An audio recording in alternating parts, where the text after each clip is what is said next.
बहुत समय पहले की बात है। शैतानपुर में एक बहुत ही अच्छी चुड़ैल रानी रहती थी। वो इंसानों को मारने के खिलाफ थी, इसीलिए उसने सभी चुड़ैलों को सख्त हिदायत दी थी कि अगर कोई भी इंसानों को मार कर खाएगा तो वो उसे कड़ी से कड़ी सजा देगी। रानी चुड़ैल के डर से वहाँ की सभी चुड़ैलें इंसानों को मार कर खाना बंद कर देती हैं। लेकिन वहाँ एक बहुत ही मतलबी और धोखेबाज चुड़ैल रहती थी। वो रानी चुड़ैल का हुक्म नहीं मानती थी और लगातार इंसानों को मारकर खाना जारी रखती है।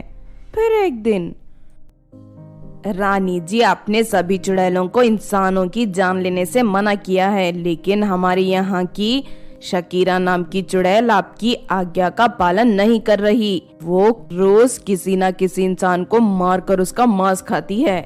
ये सुनते ही रानी चुड़ैल का खून खौल उठता है। अगर ऐसी बात है तो इसी वक्त शकीरा चुड़ैल को गिरफ्तार करके मेरे सामने लेकर आओ। फिर सिपाही चुड़ैलें फौरन शकीरा चुड़ैल को गिरफ्तार करके रानी चुड़ैल के सामने ले आती हैं। क्यों शकीरा, तू अपनी आप को समझती क्या है? मेरे बनाए हुए कानून को तोड़ने की तेरी हिम्मत कैसे हुई? अब मैं तुझे इसकी सजा दूंगी।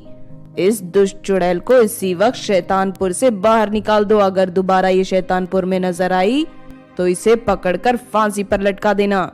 इतना कहकर रानी चुड़ैल शकीरा चुड़ैल की सारी शक्तियां छीन लेती है। उसके बाद सिपाही चुड़ैल शकीरा चुड़ैल को शैतानपुर के बाहर भगा देते हैं। लेकिन ये सब होने पर भी शकीरा चुड़ैल नहीं सुधरती। रानी चुड़ैल अपने आप को क्या समझती है? उसे लगता है कि मुझे मेरी शक्तियां छीन लेने से मैं इंसानों को मारकर खाना बंद कर दूंगी, लेकिन ऐसा नहीं होगा। मैं रोज इंसानों को मारकर खाऊंगी और मुझे कोई नहीं रोक पाएगा। फिर उसके बाद शकीरा चुड़ैल एक जादूगरनी के पास जाती है। सुनो जादूगरनी, मैं शैतानपुर से निकाली गई एक बुरी चुड़ैल हूँ। मेरी सारी शक्तियाँ छीन ली गई हैं, इसीलिए मैं तुम्हारे पास मदद मांगने आई हूँ। लेकिन तुम्हारी मदद करके मुझे क्या फायदा होगा? देखो, मैं लड़कियों को मारकर उनका मांस खाना चाहती हूँ। अगर तुम लड़कियों को पकड़ने में मेरी मदद करो तो मैं उन लड़कियों के शरीर के सारे गहने तुम्हें ला कर दिया करूंगी। इस तरह बहुत जल्द तुम अमीर हो जाओगी। ये सुनकर जादूगरनी खुश हो जाती है। अरे वाह, तुम्हारे पास तो बहुत दिमाग है। मैं तुम्हारी मदद करने के लिए तैयार हूँ। फिर अगले दिन जादूगरनी चुड़ैल को एक श्रृंगारदानी बनाकर देती है। ये एक जादुई श्रृंगारदानी है। जो भी लड़की इसे देखेगी वो इस पर मोहित हो जाएगी, और जैसे ही वो लड़की इसका दरवाजा खोलेगी ये श्रृंगारदानी उसे अपने अंदर खींच लेगी। अरे वाह, तुम तो बहुत ही चालाक जादूगरनी हो। सच में मजा आ गया। फिर अगले दिन शकीरा चुड़ैल उस श्रृंगारदानी को सड़क के किनारे रख देती है। फिर रात होते ही कल्पना नाम की एक लड़की अपनी सहेलियों के साथ वहाँ से गुजरती है। वो सभी लड़कियां किसी शादी में जा रही थी। उन सभी ने ढेर सारे महंगे गहने पहन रखे थे। तभी कल्पना की नजर श्रृंगारदानी पर पड़ती है।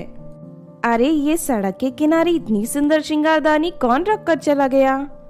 अरे हाँ, ये श्रृंगारदानी तो बहुत ही सुंदर है। लगता है ये किसी अमीर इंसान की है। चलो चलकर देखते हैं। फिर वो सभी लड़कियां श्रृंगारदानी के पास जाकर उसे चारों तरफ से देखने लगती हैं। लेकिन तभी कल्पना श्रृंगारदानी का दरवाजा खोल देती है और अगले ही पल श्रृंगारदानी उन सभी लड़कियों को अपने अंदर खींचकर कैद कर लेती है और दरवाजा बंद हो जाता है। ये देख सभी लड़कियां घबराकर रोने लगती हैं। तभी वहाँ चुड़ैल आ जाती है और दरवाजा खोलकर सभी लड़कियों के गहने छीन लेती हैं। अरे वाह, ये तो कमाल हो गया। पहली ही बार में मुझे इतनी सारी लड़कियां मिल गई। अब मैं आराम से रोज एक लड़की को मारकर खा सकती हूँ। अरे नहीं, ये तो बहुत ही डरावनी चुड़ैल है। हे भगवान, अब मैं क्या करूँ? मेरा क्या होगा? लगता है अब हमारी जिंदगी का अंतिम समय आ चुका है। उसके बाद चुड़ैल वापस श्रृंगारदानी का दरवाजा बंद कर देती है और उसे अपने सर पर उठाकर जादूगरनी के घर की ओर जाने लगती है। लेकिन तभी अचानक वहाँ रानी चुड़ैल प्रकट हो जाती है। ठहर जा शकीरा, तुझे क्या लगता है तू अपनी चाल में कामयाब हो जाएगी?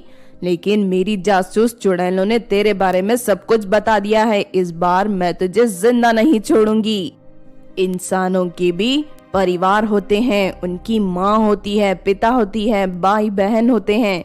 जब तू इन्हें मार कर खाएगी तो उनका क्या हाल होगा।